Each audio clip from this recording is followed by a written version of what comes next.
አማራ ጉድፈላ ተካድክ። ብልጽግና መውደቂያው ላይ ደርሷል። እያበቃለት ነው። ገዛት አይደለም አትገዙ ብለን እናውጃለን። ዳግም ጭፍጨፋ፣ ዳግም ሞት።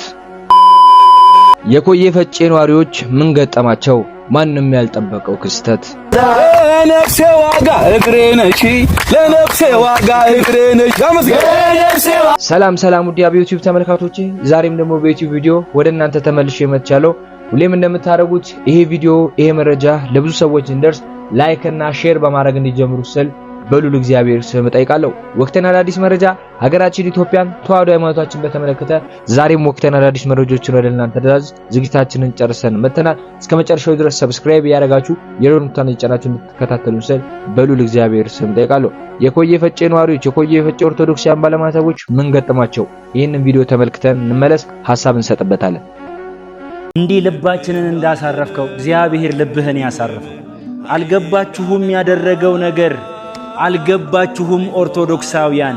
የዚችን 9 ወር የገባች ነፍሰ ጡር ሴት እንባን ያበሰልን፣ የዚችን የልጆቿን ጥያቄ መመለስ ያቃታትን እናት ሐዘን ጎንን የቆመልን ወንድማችን ሚሊዮን ጀማል። የትኛውን ቃል ተጠቅሜ ላመስግንህ ወንድሜ? እግዚአብሔር ይስጥህ። ወላዲተ አምላክ በጎጆ ትንጎዳጎድልህ። አንተ የምትሰጠው አትጣ። ወላዲተ አምላክ ትድረስልህ። በኑሮህ በህይወትህ በልጆችህ እግዚአብሔር አምላክ ይካስ። ሌላ ምንም የምንለው ነገር የለም።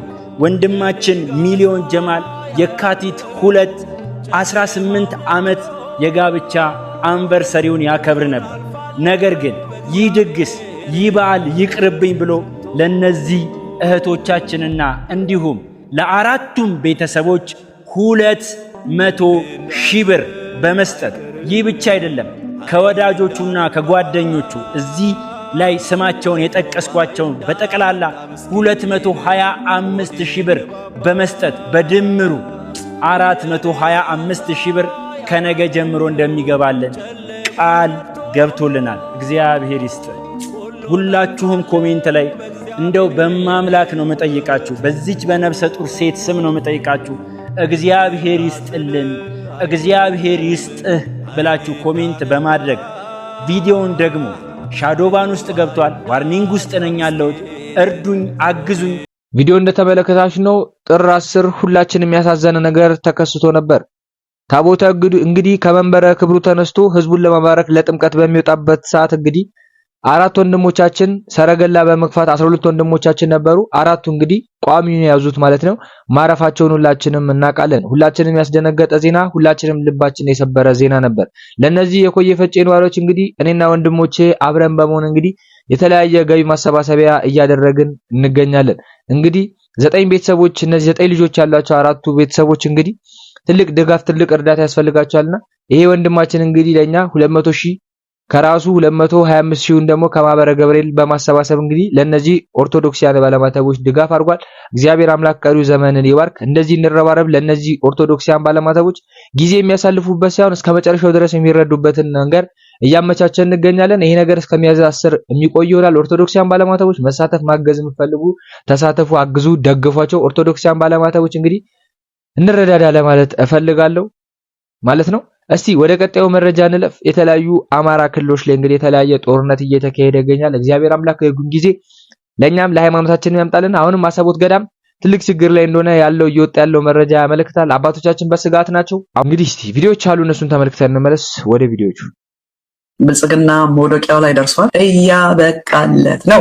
የአብይ አህመድ መንግስት መጨረሻው ላይ ደርሷል።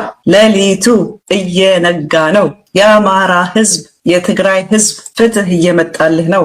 ብልጽግናዎች እርበታቸው ወጥቷል። በብልጽግና መንደር ትርምስምስ፣ ድንብርብር፣ ድንጋጤ፣ ፍርሃት፣ ሽብር የሆነ ነገር ከተሰማ ብልጽግና በቃ ትርምስምሱ ድርርም ባራራራ ጂሪሪሪ ብልጽግና የለም፣ ፈርሷል። ከፈረሰ ቆይቷል። በእርግጥ የ4 ኪሎ ሸማቂ ሆኖ ብልጽግና ያለው 4 ኪሎ ብቻ ነው። ሶሪ ማስቲካ እያየብኩ ነበር፣ ረስቼዋለሁ። አውጣው ይቅርታ፣ ማስቲካ እያኘኩ እንደመጣሁ አላወኩም።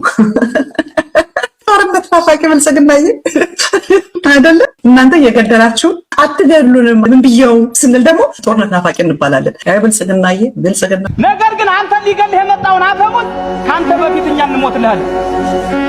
እኛ ሌላ ምንም አላልንም። ከአማራ ህዝብ በፊት እኛ እንሞታለን። ስለዚህ ከእናንተ በፊት ስንሞት አሳክሙና ስንሞት ቅበሩን ነው ያለው። ሌላ ምንም አላልንም። እውነተኛ ትግል እየታገልን ነው፣ ወቁልን ነው።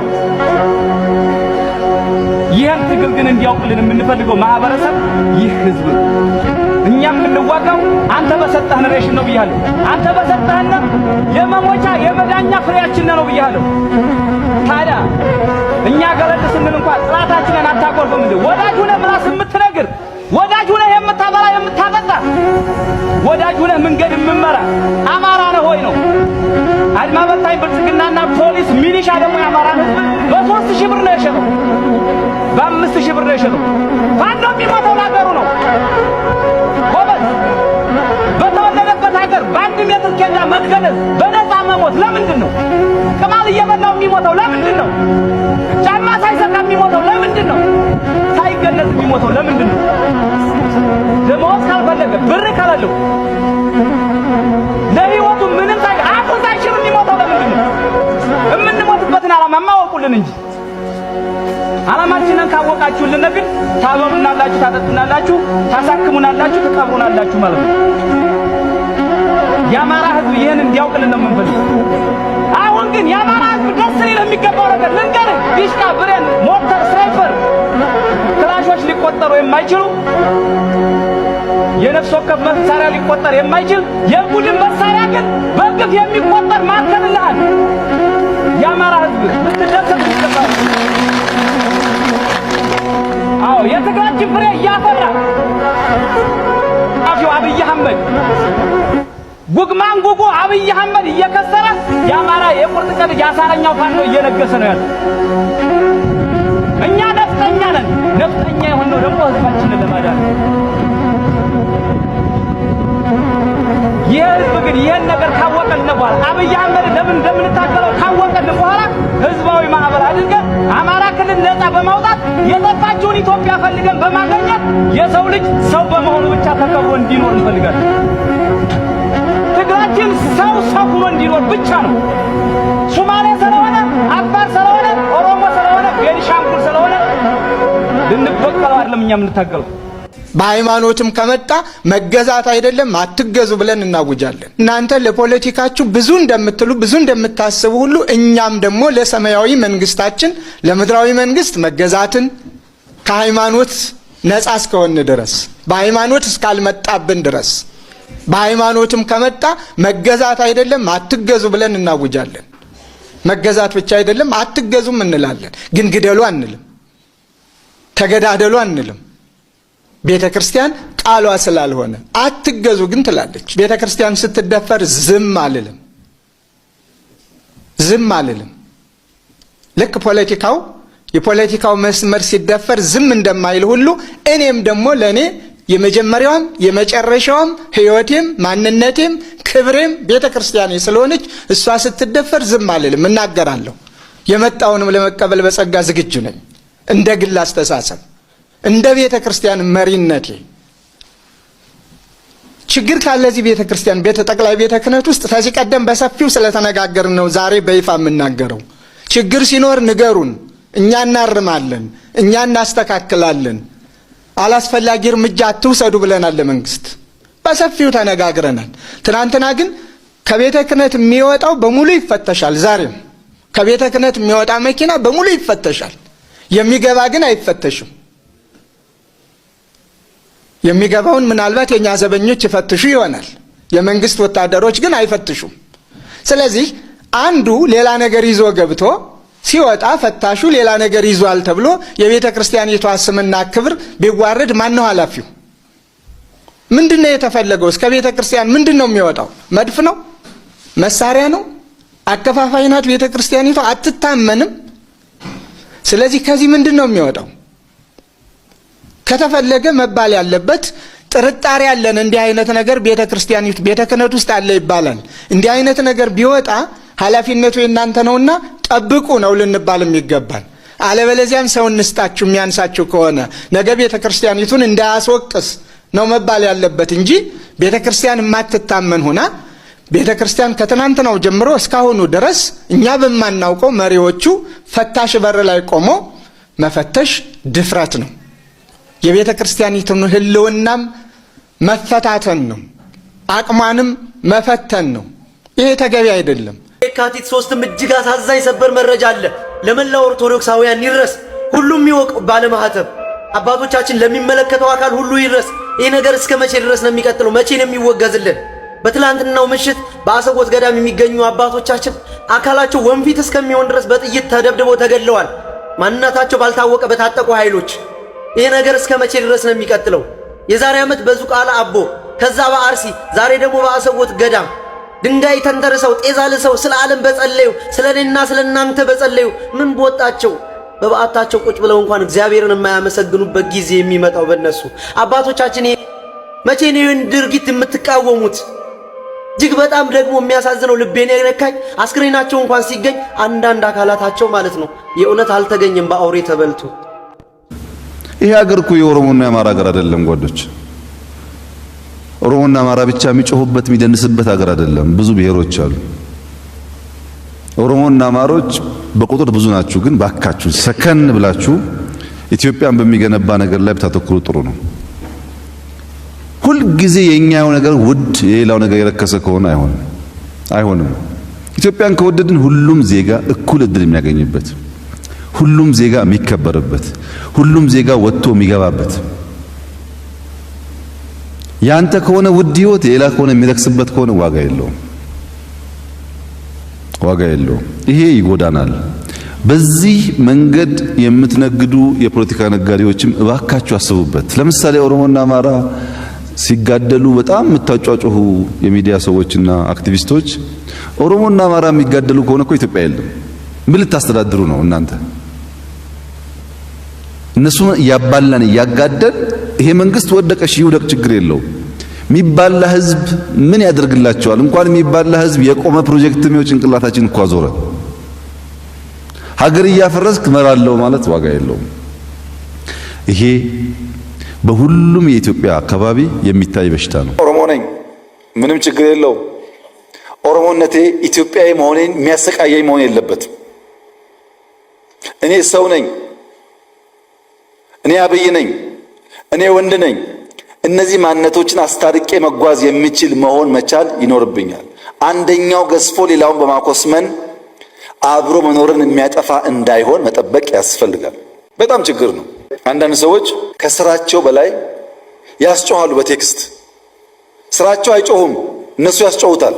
የላቁ የተሻሉ ለመሆን ያስተቃዩናል። በቴክስት ግን ምን እያደረጉ ነው ስንል ቢሮአቸው አይጮሁም፣ አይናገርም ስራቸው። ይሄ የኢሞሽናል ኢንተለጀንስ ችግር ነው። ሰው ሊያቅ ይችላል ያለውበትን ነገር አለመገንዘብ ማለት ነው። ከሚሰሯቸው ሰዎች ጋር ሰላም የላቸውም፣ ሌላ ስራ ግን ይመኛሉ። ባሉበት ሰላም የለም፣ ግን መንግስት አዳዲስ ስራዎች እንዲያመጣ ይጠብቃሉ።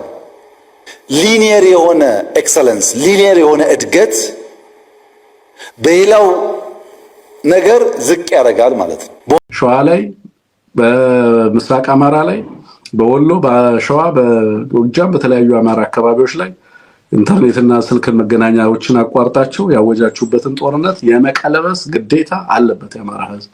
አይነው አቅሙ አሲሜትሪክ እንደሆነ አውቃለሁ። እናንተ ባለብዙ ቴክኖሎጂ ናችሁ። የአማራ አርሶ አደር ግን ያለ መጥፋት ግዴታ አለበት። ራሱን ሌላ እንኳን ባይጠብቀው ራሱን የመጠበቅና የመከላከል ግዴታ እንዳለበት በዚህ አጋጣሚ ማስቀመጥ ያስፈልጋል። በሸዋና በአማራ ጎራባች አካባቢዎች ላይ የኢንተርኔት እና የስልክ አገልግሎቶች ሙሉ ለሙሉ እንዲቋረጡ አድርገው ጦርነት እያወጀ ያለው በሰሜን የሚመታው ምት ምናልባት ኃይሉን ሊያዛባ ስለሚችልና አዲስ አበባ ጌት ላይ ያሉ የአማራ መግቢያ በሮችን ሙሉ ለሙሉ ጥርቅም አድርጌ ለመዝጋት የሚያስችለኝ አስቀድሜ ትንኮሳ ስፈጽምና ጥቃት ስፈጽም ነው በሚል ከኦሮሚያ አዋሳኝ አካባቢዎች ጀምሮ የኢንተርኔት አገልግሎቶችን እያጠፋ ሰፊና መጠነ ሰፊ ምናልባትም ቅድም እንዳልኩት በአማራ ታሪክ ከሁለተኛው የጣሊያን ወረራ ጋር ሊነጻጸር በሚችል መልኩ ንጹሃንንና ታጋዮችን ያለየ ፍጹም ጥፋት በአማራ ህዝብ ላይ እየተፈጸመ ነው ያለው። ግን በሁሉም የጦርነት ግንባር ደግሞ የአማራ ኃይሎች የአማራ ፋኖ ወደዳችሁም ጠላችሁም ይሄን እውነት መግለጥ ነው ብዙዎቻችን የከበደን። እዚች አማኑኤል የሆነችው ቅድስት ቤተክርስቲያን ላይ ግልጽ ጦርነት ተከፍቶባታል። መናኛን አባቶቻችን እንግዲህ በጥይት እየተርከፈከፈባቸው ይገኛል። አንገታቸውን ለሰይፍ እንደዛው አሳልፈው እየሰጡ ይገኛሉ። በሰሜን፣ በደቡብ፣ በምስራቅ፣ በምዕራብ ላይ ስለዚህ ቅድስት ቤተክርስቲያን መስዋዕትነትን እየተቀበሉ ይገኛሉ። ባለፈው ላይ እንግዲህ አርሲ ላይ የነበረው ጭፍጨፋ ዛሬ ደግሞ እንደተመለከታችሁት እዚህ ምዕራብ ሐረርጌ ላይ እንደደረሰ እየተመለከትን እንገኛለን። የኦርቶዶክሲያን ስቃይ፣ የኦርቶዶክሲያን በደል አሁንም እንደቀጠለ እንደሆነ እየተመለከትን እንገኛለን። እኛም ዝምታን መርጠናል። እግዚአብሔር አምላክ በቃችሁ ይበለን ማለት ነው። ሀገራችን ኢትዮጵያን ማሏን ገነት ዳሯን እሳት አድርጎ ይጠብቅልን። በቀጣዩ ወቅትና አዳዲስ መረጃዎች እስክንገናኝ ድረስ ሰላም ቆዩ።